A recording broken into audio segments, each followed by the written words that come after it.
Hello everyone, আসসালামু আলাইকুম। সবাই কেমন আছেন? আশা করি সবাই ভালো আছেন আর ভালো থাকেন এই দোয়াই করি।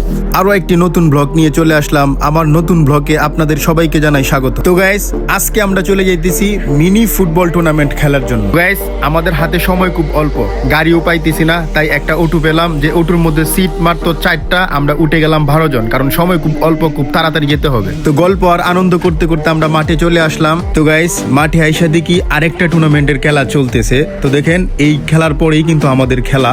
তো এই খেলা কিন্তু ড্র হয়েছে, ফলাফলটা বইলে দিলাম। তো এই খেলা শেষের পর্যায়ে, তো এখন আমাদের খেলা শুরু করতে যাব। তো গাইস, এখন আমাদের খেলা শুরু হতে যাবে। তো খেলা শুরু হওয়ার আগেই আজকের খেলার অধিনায়ক হিসেবে সোহাগকে অধিনায়কের বেস পরিয়ে দিতেছি, কারণ প্রত্যেকটা খেলাই পরিচালনা করার জন্য একটা অধিনায়ক দরকার। তাই আজকে আমরা নির্বাচন করলাম, আজকের খেলার অধিনায়ক হচ্ছে সোহাগ। তো গাইস, আরেকটা কথা বলে রাখি, সোহাগ কিন্তু অত্যন্ত ভালো মানের গোলকিপার বড় খেলার জন্য। এটা তো মিনি খেলা।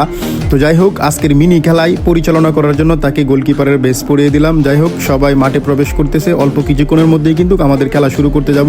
তো দেখেন, খেলা কিন্তু শুরু হয়ে গেল, স্টার্ট। তো গাইস, আরেকটা কথা বলে রাখি, আজকের খেলাটা কিন্তু দেহুন্দা উচ্চ বিদ্যালয়ের মাঠে হইতেছে। তো যারা যারা এই টুর্নামেন্টে অংশগ্রহণ করছেন আর যারা যারা এই খেলা উপস্থিত মাঠে থেকে দেখছিলেন, অবশ্যই আপনারা কমেন্টে জানাবেন খেলাটা কেমন হয়েছে। আর ভিডিওটা যদি ভালো লাগে অবশ্যই শেয়ার করে আপনার বন্ধুদেরকে দেখার সুযোগ করে দিবেন। গাইস, আরেকটা কথা অত্যন্ত দুঃখের সাথে বলি, আজকের খেলা কিন্তু আমরা 2-0 গেলে হেরে গেছি। যাই হোক, সমস্যা নাই, পরবর্তীতে আরো অনেক সুযোগ আছে। যদি পরবর্তী ম্যাচগুলো ভালো খেলতে পারি তাহলে আমরা দ্বিতীয় রাউন্ডে যেতে পারবো, কারণ পর্যাপ্ত পরিমাণ সুযোগ আছে আমাদের হাতে। মাত্র ফার্স্ট ম্যাচ, তো কোনো সমস্যা নেই, পরবর্তীতে আমরা ইনশাল্লাহ ভালো খেলবো। আর আপনারা আমাদের জন্য দোয়া করবেন এবং পরবর্তী ম্যাচগুলো মাঠে উপস্থিত হয়ে আমাদের খেলাটা উপভোগ করবেন। তো ভিডিওটা যদি ভালো লাগে অবশ্যই শেয়ার করে আপনার বন্ধুদেরকে দেখার সুযোগ করে দিবেন।